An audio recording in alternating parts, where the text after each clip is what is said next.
The wildly popular series Heated Rivalry is taking over your TVs and social media. It follows rising hockey stars Shane Hollander and Ilya Rozanov. The story begins with a secret fling between the two rivals and eventually turns into a years-long journey of love, denial, and self-discovery. So the series is based on the Game Changers book series. It's written by Rachel Reed. It has been so popular, it has averaged more than, listen to this number, 10.5 million viewers per episode. Whoa, in this country alone. And get this, according to the ticket-selling platform SeatGeek, weekly ticket sales for National Hockey League games increased 20% after the series release. Here's a look at the show. So, this has nothing to do with Rose Landry? No.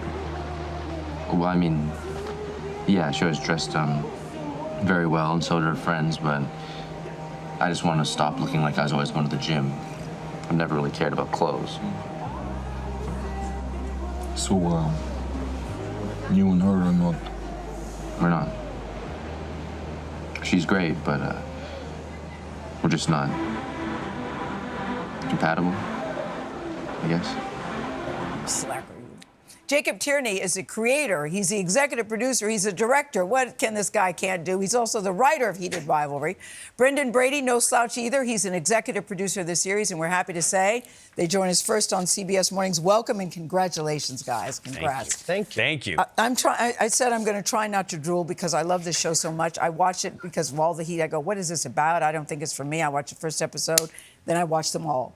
But it started with a book. I didn't even know that. Jacob, you read the book. What did you see that you thought this could be something?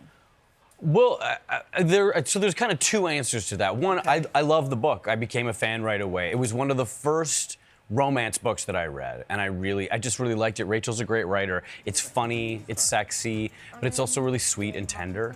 And then I also what I said to Brendan once this kind of occurred to us to do is, romance is the kind of IP, everyone's looking for IP in Hollywood, right? What's an intellectual property that we can get? And romance is really underserved. There's not a lot going on, and there was definitely none in this space. And this was a Canadian book, we're Canadian producers, and we thought this could be something, because what we knew is we would be the only ones out there peddling a gay, steamy hockey romance. Yeah. Every one of those words makes it less likely that it gets made. Yeah, and when you make the pitch, Brendan, what is the initial reaction? Because I don't think you had a lot of takers in the beginning, did you? Yeah, so when Jacob pitched me, I was taken back because we had started our company focused on comedy. Yeah. But ultimately, we also really liked the idea of genre, and romance is just a great genre, and it was underserved in a way that we immediately saw, like, there was something there. And ultimately, you get into business with creatives because you want to trust their visions. And Jacob was really excited about this, and I said, okay, if this is what you want to focus on, let's do it. Yeah, but so many people said, no, you have to make changes. Weren't you told you have to make changes? And you said, no, that's okay. Yeah, what was interesting about the show was that there was a lot of lean-in factor. You know, you pitch it again, like what I said before, no one else is pitching the show. Yeah. So a lot of people were like, tell me more about that. And then when they would read it, they were like, oh, you weren't kidding. Yes. And I was like, no, I wasn't kidding. And so we definitely had a lot of dancing to the edge of doing it with people who then backed away. Yes. Is that the way I don't know. I was told don't make double entendres, so I'm trying to focus on single entendres here if I can. And so we did, but we really did find the right partners in Crave, in our home broadcaster, who I'd been working with. We'd both been working with for many years. I did a show called Letterkenny with them for a long time, and they trusted us. They trusted. They trusted me, but they also trusted the material and the audience that already loved this. Yes. Because what struck me was that there's a lot of people who think that they're smarter than the audience that loves the book, and I don't think they are. And I wanted to do it's a very faithful adaptation of this book. But why do you think, guys, that it resonates so well with so many different types of people? Black, white, male, female, gay, straight.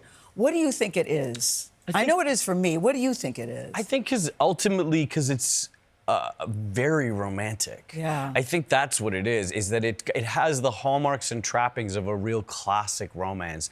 Years of longing and yearning and trying to get together and do the right thing for each other and not being able to, and then eventually a happy ending. And so I do think that you know, and it's and what the show is that I think is a rarity in terms of a televised version of a romance is that it is laser focused on that love story. There's not a lot of diversion from it, and I think that's what the audience responds to is kind of the intensity and the focus of the storytelling, because it's just you're really watching Shane and Ilya miss each other and then meet each other, come together. What did you think, though, Brendan, when it started to click? Because I just think that it seemed to come out of nowhere for me. All of a sudden, everybody was talking about it, and it's my understanding you guys were literally working on it 10 days before we first saw it. So when it first started to click, what were you thinking? Well, I was thinking we got to get another episode in the can so that we can now keep this momentum going, because we were delivering episodes 10 days before they were going online. So I think it was wild to be in this moment where we're just trying to make sure that we're getting the best possible show out to the fans. And then when it's finally delivered and that 6th episode aired, we had a moment to kind of look around and say, oh my God, I can't believe this is happening. And I remember very early on, Jacob, after the second episode or 3rd episode aired, he looked at me and said, I forgot that this is going to keep happening every week because we're so used to, you know, delivering streaming shows, which all just drop on the same day. Why are you guys making us wait so long for season 2? I'm really sort of irritated about that. I know. As lovely as you are, Jacob, why are you making us wait? Yes. I'm doing it to you on purpose. Yes. As is your way. As is my way.